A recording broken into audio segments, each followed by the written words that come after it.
नमस्कार, स्वागत है आप सभी का द फैक्ट इंडिया पर और मैं हूं आपके साथ पूजा जादौन। राजस्थान में कोई नेता अपनी बेबाकी के लिए जाना जाता है तो वो है हनुमान बेनीवाल। बेनीवाल पर अक्सर जातिवादी राजनीति के आरोप लगते हैं। जातिवाद पर लगे आरोपों को धोना बेनीवाल के लिए टीढ़ी खींच साबित हो गया है, लेकिन इन दिनों वो अक्सर ऐसे बयान दे रहे हैं जिससे सर्व समाज के नेता के रूप में वो स्थापित हो सके। हनुमान बेनीवाल का हालिया एक बयान तेजी से वायरल हो रहा है, जिसमें बेनीवाल ये कहते हुए नजर आ रहे हैं कि बहुत से लोग उन्हें पसंद नहीं करते, दूसरी जातियों के लोग। हालांकि बेनीवाल ये भी कह रहे हैं कि अगर मैं आवाज उठाता हूँ तो वो सर्व समाज के लोगों की। आपका टोल माफ होगा तो वो सर्व समाज का होगा, अगर किसानों का कर्ज माफ होगा तो भी सर्व समाज का ही होगा।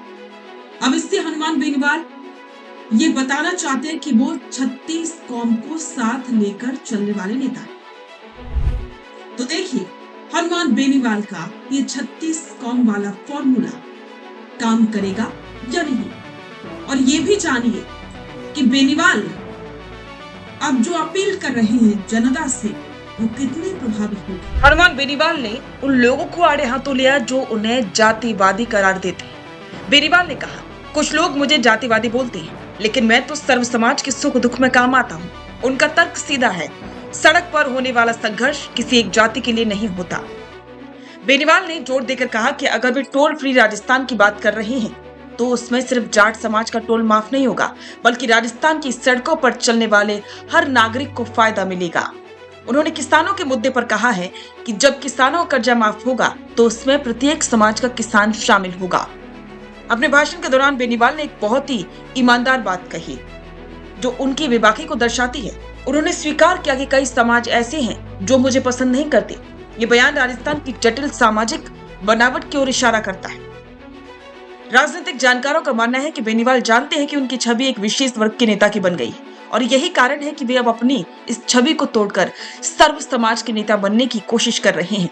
वे उन समाजों को भी ये संदेश देना चाह रहे हैं जो उनसे दूरी बनाकर रखते हैं कि उनके विकास के एजेंडे में कोई भेदभाव नहीं है। बेनीवाल का लक्ष्य बड़ा है। उन्होंने जनता के बीच हुंकार भरते हुए कहा कि अगर राजस्थान में उनकी सरकार बनी या उनके सहयोग से सरकार बनी तो पूरे देश में इस बात की चर्चा होगी कि सबसे ज्यादा काम राजस्थान में हो रहा है। उनका विजन राजस्थान को एक मॉडल स्टेट बनाने का है, जहां भ्रष्टाचार मुक्त प्रशासन और युवाओं के लिए रोजगार प्राथमिकता हो। बेनीवाल अक्सर केंद्र की नीतियों पर भी प्रहार करते हैं और उनका ये बयान दिल्ली तक अपनी धमक पहुंचाने की कोशिश है। राजस्थान में दशकों से बीजेपी और कांग्रेस का राज रहा है, लेकिन बेनीवाल तीसरी शक्ति के रूप में उभरे हैं। उनका मुख्य आधार युवा और किसान है। युवाओं के बीच उनकी लोकप्रियता बहुत बढ़ी जब उन्होंने भर्ती परीक्षाओं का मुद्दा उठाया था। सेना भर्ती की तैयारी करने वाले युवाओं के लिए बेनीवाल एक मजबूत आवाज बनकर उभरे हैं, जिससे उनका जनाधार केवल एक जाति तक सीमित नहीं रहा है। राजस्थान की सत्ता की चाबी सोशल इंजीनियरिंग में छिपी है। बेनीवाल जानते हैं कि केवल एक समाज के भरोसे सत्ता तक नहीं पहुंचा जा सकता, और इसीलिए अब वे दलित, पिछड़ा वर्ग और अल्पसंख्यक समुदाय को साधने की कोशिश कर रहे हैं। व्यापारी वर्ग को टोल फ्री और सुरक्षा का भरोसा दे रहे हैं। उन समाजों का दिल जीतने की कोशिश कर रहे हैं जो अब तक उनसे थोड़े से नाराज थे।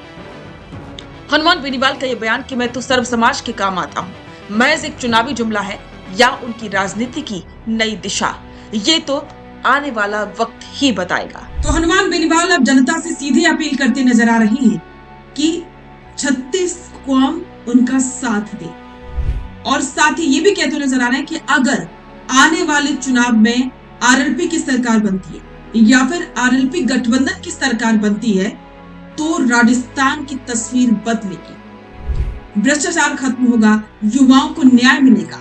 लेकिन सवाल यह है कि क्या वाकई में ये वादे सच होंगे, क्योंकि इन वादों को तो हर सत्ता, हर सरकार करती है। अब सवाल है कि क्या ये वादे पूरे होंगे, क्योंकि वादे तो सभी करते, बीजेपी भी करती है, कांग्रेस भी करती है, लेकिन तब भी सभी वादों पर खरा उतरना किसी भी पार्टी के लिए मुश्किल हो जाता है। तो क्या हनुमान बेनीवाल इस पार्टी पर, तो क्या हनुमान बेनीवाल इन वादों पर खरा उतरेंगे?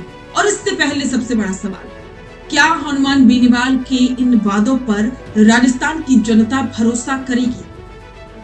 इस पर आपके विचार कमेंट बॉक्स में साझा करें और बने रहें द फैक्ट इंडिया के साथ। रुकिए और जरा ध्यान से सुनिए। क्या आप हमारी इन खबरों से अपने व्यापार को भी बढ़ाना चाहते हैं? तो आप भी खबरों के दौरान इस तरह के एलिमेंट्स पर अपना विज्ञापन दे सकते हैं, या फिर ऐसे खबर के 1 मिनट बाद अपना पूरा विज्ञापन डलवाएं, जो कि 8 लाख से ज्यादा सब्सक्राइबर्स और फॉलोअर्स वाले द फैक्ट इंडिया चैनल्स और पेजेस से राजस्थान के कोने कोने में पहुंचेगा और इससे आपका व्यापार, ब्रांड सब कुछ बढ़ेगा।